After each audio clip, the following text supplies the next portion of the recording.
Baik Bapak Ibu semua, pertemuan yang ke-11 kita akan belajar tentang pedoman penilaian karya inovatif. Apa saja yang akan kita dapat pada pertemuan kali ini? Di dalam penilaian karya inovatif seperti dikutip pada buku 5 PKB, itu langkah-langkah penilaian adalah sebagai berikut. Yang pertama, bacalah laporan pembuatan dan penggunaan karya teknologi tepat guna, karya seni, alat peraga, dan alat praktikum. Dan yang kedua, lihat video atau foto pembuatan dan penggunaan atau foto pameran atau pertunjukan atau bukti lain yang sesuai ketentuan. Dan yang ketiga, simpulkan jenis karya inovatifnya. Apakah termasuk karya teknologi tepat guna, atau karya seni, atau alat pelajaran, atau peraga, atau alat praktikum. Dan yang keempat, apabila telah sesuai dengan pedoman atau ketentuan, maka berikan nilainya. Apabila tidak sesuai dengan ketentuan atau ditolak, tuliskan nomor alasan penolakan dan saran. Alasan penolakan karya teknologi tepat guna dimulai dari kode angka 18, kemudian berikutnya A. Jadi biasanya penilai akan memberikan kode 18A, maka otomatis akan tertulis di sana laporan karya teknologi tepat guna hanya berupa video, foto, atau software atau bendanya, tetapi tidak ada narasi laporan pembuatan dan penggunaannya. Maka di saran itu sudah tertulis, disarankan agar laporan tersebut dilengkapi dengan narasi laporan pembuatan dan penggunaannya.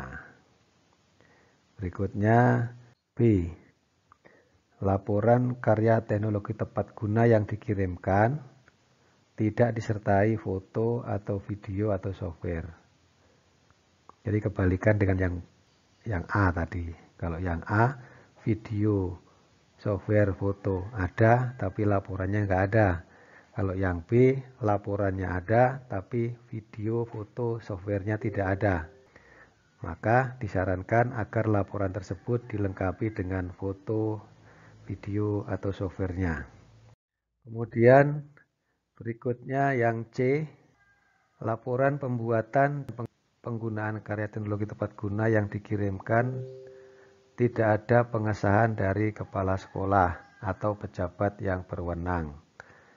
Maka disarankan agar laporan tersebut dilengkapi dengan pengesahan kepala sekolah atau pejabat yang berwenang. Dan yang D, laporan pembuatan dan penggunaan karya teknologi tepat guna yang dikirimkan tidak ada pengakuan atau surat keterangan dari pengguna atau masyarakat minimal tingkat kelurahan yang digunakan di masyarakat. Disarankan agar laporan tersebut dilengkapi dengan surat keterangan pengakuan dari pengguna minimal tingkat kelurahan untuk yang digunakan di masyarakat dan tingkat sekolah untuk yang digunakan di sekolah. Kemudian yang E, laporan karya teknologi tepat guna yang dibuat tidak bermanfaat untuk pendidikan atau masyarakat. Disarankan agar membuat karya sains atau teknologi yang baru yang bermanfaat untuk pendidikan. Dan yang F, laporan karya teknologi tepat guna yang dibuat tidak menampakkan kerapihan pembuatan atau terkesan asal jadi. Disarankan agar laporan tersebut dibuat baru yang rapi dan tidak asal jadi. Kemudian berikutnya, laporan karya teknologi tepat guna berupa laporan hasil eksperimen atau percobaan sains dan teknologi, tetapi sistematika dan isi laporan tidak sesuai dengan prinsip ilmiah dan tidak bermanfaat. Disarankan agar memperbaiki sistematika laporan dan isi laporan sesuai dengan prinsip ilmiah dan manfaatnya. Dan yang H, jenis program aplikasi komputer yang dilaporkan tidak dapat dioperasionalkan dengan baik. Disarankan agar program yang dilaporkan diperbaiki dan dikirimkan kembali laporannya setelah program tersebut dapat dioperasikan dengan baik. Kemudian yang I, laporan karya teknologi tepat guna yang dibuat sudah kadaluarsa. Nah, kapan dikatakan kadaluarsa? Misalnya laporan dibuat bulan Desember tapi diajukan untuk bulan Desember tahun berikutnya. Itu dikatakan laporan sudah kadaluarsa. Berikutnya, laporan karya teknologi tepat guna yang dibuat tidak sesuai dengan tata tulis ilmiah. Disarankan agar memperbaiki laporan dengan tata tertulis sesuai dengan tata tulis ilmiah. Artinya sesuaikan dengan buku 4 PKB. Berikutnya, karya teknologi yang dibuat diragukan keasliannya, ditinjau dari berbagai hal yang terdapat dalam laporan. Disarankan agar menyempurnakan atau membuat karya sains teknologi baru, misalnya antara software dengan tutorialnya itu berbeda. Nah, itu bisa diragukan keasliannya. Artinya kalau kita membuat tutorial dengan produknya itu ya harus sama. Terus berikutnya adalah karya yang diusulkan tidak sesuai dengan durasi minimal waktu tayang. Misalnya pengembangan metodologi, evaluasi pembelajaran, pengembangan manajemen atau olahraga sesuai bidang tugas dan lingkup penggunaannya, atau pengakuan masyarakat karya teknologi tepat guna yang dipersyaratkan. Jadi kalau misalkan karya teknologi itu kan adanya 60 menit dan 30 menit. Kalau tidak sesuai itu berarti nggak akan dinilai atau ditolak. Terus berikutnya untuk penolakan karya seni itu kodenya adalah 19. Yang pertama, karya seni dengan bukti fisik yang disertakan langsung pada saat penilaian, termasuk seni sastra, seni rupa, fotografi, griya, film, animasi cerita, dan desain komunikasi visual, belum dapat dinilai karena 1 atau A, karya seni yang diusulkan sudah kadaluarsa. Disarankan untuk membuat dengan karya seni yang baru. Kemudian yang B, karya seni yang diusulkan merupakan hasil tiruan dari ciptaan karya seni orang lain. Disarankan mengirimkan karya seni ciptaan sendiri yang original. Kemudian yang C, karya seni yang diusulkan tidak disertai bukti pengakuan dari masyarakat. Disarankan untuk melengkapi bukti pengakuan dari masyarakat.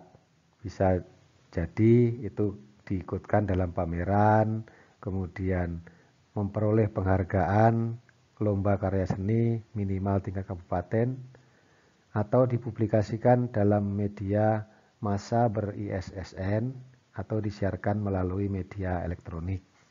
Berikutnya adalah yang D, karya seni berbentuk cetakan buku tidak ber-ISBN atau rekaman elektronik yang diusulkan tidak disertai bukti pengakuan masyarakat. Untuk yang cetakan buku tidak ber-ISBN itu disarankan untuk menerbitkan buku cetakan yang dilengkapi dengan ISBN dan dilampiri surat keterangan dari penerbit bahwa karya cetakan atau rekaman elektronik tersebut diterbitkan oleh penerbit bereditor dan diedarkan secara luas di masyarakat, yang bukan berbentuk cetakan atau rekaman dengan pengakuan atau rekomendasi dari Dewan Kesenian Kabupaten atau organisasi profesi kesenian yang relevan minimal tingkat kabupaten. Berikutnya, karya seni yang diusulkan tidak disertai dengan laporan proses penciptaan. Disarankan ya menyertakan laporannya. Kemudian yang F, karya seni tidak mengandung nilai pendidikan. Disarankan mengirimkan yang memenuhi nilai pendidikan.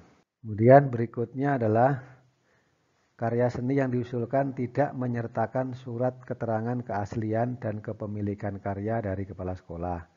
Disarankan menyertakan surat keterangan keaslian dan kepemilikan karya dari kepala sekolah.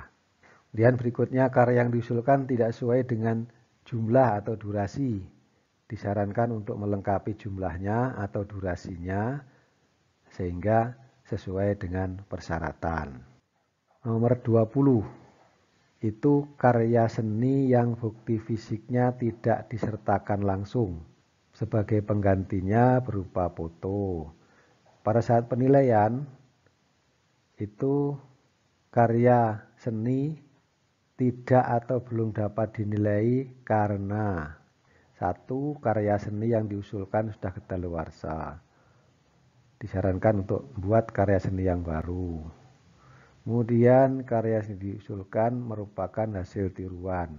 Nah ini sama aja. Yang C, karya seni yang diusulkan tidak mengandung nilai pendidikan dan budaya Indonesia. Syaratnya harus memenuhi. Dan foto atau video karya seni yang diusulkan tidak disertai portofolio proses penciptaan. Disarankan menyertakan laporan proses penciptaan. Kemudian berikutnya adalah portofolio laporan proses penciptaan karya seni tidak memenuhi syarat karena isinya tidak lengkap.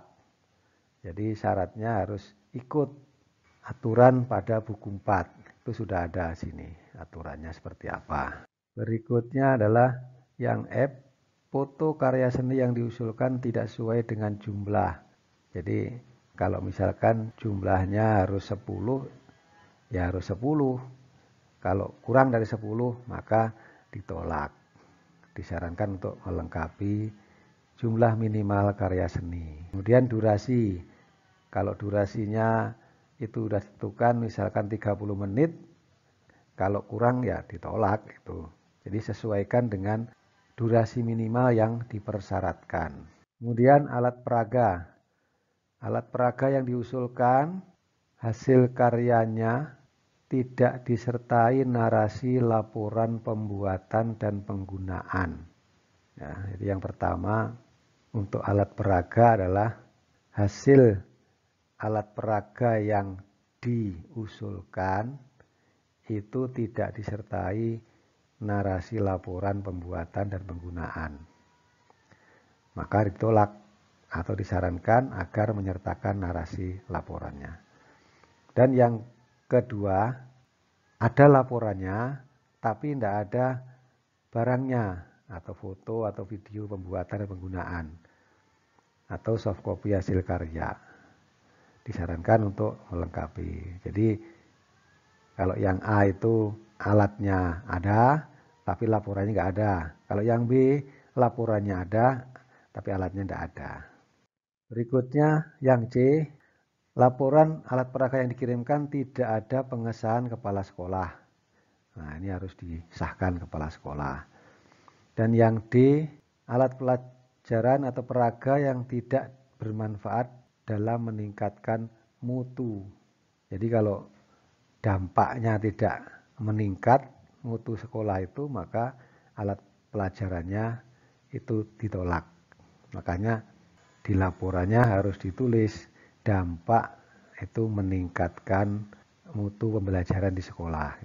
Kemudian berikutnya yang E, alat pelajaran atau peraga yang dibuat ternyata hasil peniruan alat sejenis yang sudah ada sebelumnya tanpa unsur modifikasi. Jadi kalau apa adanya maka ditolak. Tapi kalau Bapak Ibu memodifikasi minimal 25%, maka itu diterima laporannya. Berikutnya adalah alat pelajaran atau peraga yang dibuat tidak sesuai dengan bidang mata pelajaran yang diajarkan. Terus berikutnya laporan alat peraga yang dibuat tidak menampakkan kerapian atau terkesan asal jadi. Dan yang H, alat pelajaran atau peraga yang dibuat terlalu sederhana sehingga kurang mampu memperjelas konsep. Disarankan agar membuat alat pelajaran peraga baru yang tidak terlalu sederhana, tapi mampu memperjelas konsep. Yang I, alat pelajaran sudah kadaluarsa. Dan yang J, laporan alat pelajaran atau peraga yang dibuat tidak sesuai dengan tata ilmiah penulisan. Dan yang K, jumlah atau durasi tidak sesuai dengan yang dipersyaratkan.